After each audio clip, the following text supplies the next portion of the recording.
In November 2010, a game was released based off the TV series Doctor Who, a game which many Whovian gamers were looking forward to, as it was more than just a virtual game of top trumps. This game was going to allow us to be the Doctor, and since the Doctor Who adventure games were fun to play and were free, we couldn't wait to play a game that we actually had to pay for. I'm of course talking about Doctor Who Return to Earth for the Wii. I remember the first time I got this game. I ran home, put the disc in my console, and this is one of the worst games I have ever played in my life. Seriously, the developers took the hopes and dreams of a good Doctor Who game and completely exterminated them. How? Well, let's pop this thing in and I'll show you. Oh, and you might want to get a bucket at the ready. And if the cafeteria isn't open, then you know you're in trouble. Take a look around and see if you can find anything.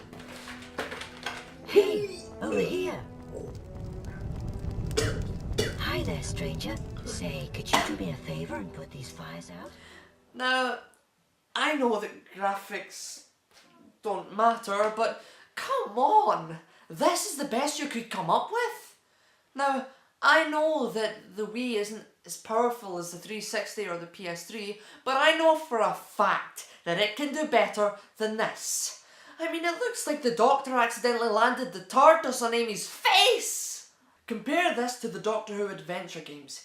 Yeah, I know that PCs are more powerful, but the point is that those games are free and actually look half decent. Also compare this game's graphics to other Wii games like Zelda or The Last Story.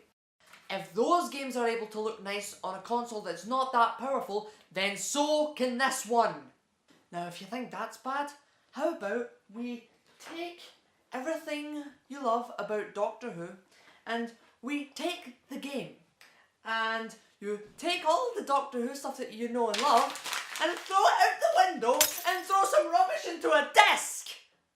The Doctor's got his sonic screwdriver?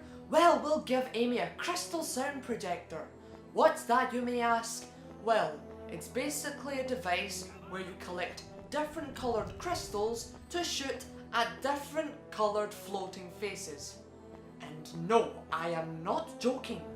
The worst part about it is that the Doctor's sonic screwdriver is used in the exact same way. Do you remember that in the show? Do you remember the Doctor going about space and time shooting floating faces? I know I didn't. And you want to know why? Because the idea is far too stupid! I mean, yeah, there have been really dumb ideas in Doctor Who before. I mean, we've had aliens that fart, we've had... In fact, the Daleks were originally powered by static electricity, and in Series 5 they became the robot version of the Power Rangers, and the list could go on, but all of that is a step up from this! Not only is the idea of shooting crystals at floating faces horrible, but so is the execution. All those fires to You need to get these crystals from these small robots. But you can't let them see you, no. Why? Because they'll end up hiding, because they're scared. If those crystals are vital for the crew to maintain the ship, the last thing those robots should be doing is hiding. I mean, yeah, you could come up with the argument that the robots don't want the Doctor and Amy to interfere with the crystals because they're strangers to the ship, but the ship itself welcomes them both with open arms. It's good to have you as our guest once more, Doctor. I mean, the ship could at least turn around and say, hey, numbnuts, going to let these guys do what they need to do and stop screwing around? Yeah, I know, I'm looking into this way too much, but the fact that these robots hide really irritate me because sometimes they're just dumped in the most random places. Take this part for example. I need the red crystals in order to stop the killer robots from, well, killing me. And I also need the green crystals to get through this door. But the two robots that contain the crystals are right beside each other, causing them to see me, causing them to hide, causing me to die! Then there's trying to shoot the crystals themselves, which causes even more frustration. Why? Because you need to wait for them to charge before you can shoot them, which causes some serious problems if you're in a hurry to either destroy or escape robots that are trying to kill you. Another issue is that if you're not ready to fire and the crystal is fully charged, Well, you better hurry up and get ready, because very soon the crystal is going to get shot out automatically, which can cause you to miss your target, and if that's not the reason you missed, then it will be because the crystals move slower than the target that you're shooting. You may have a perfect shot lined up, but thanks to the speed of the crystal, you end up missing.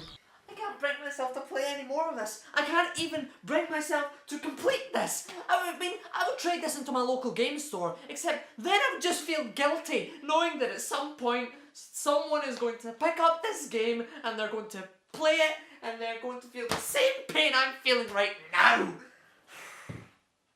There is only one place to keep an abomination like this.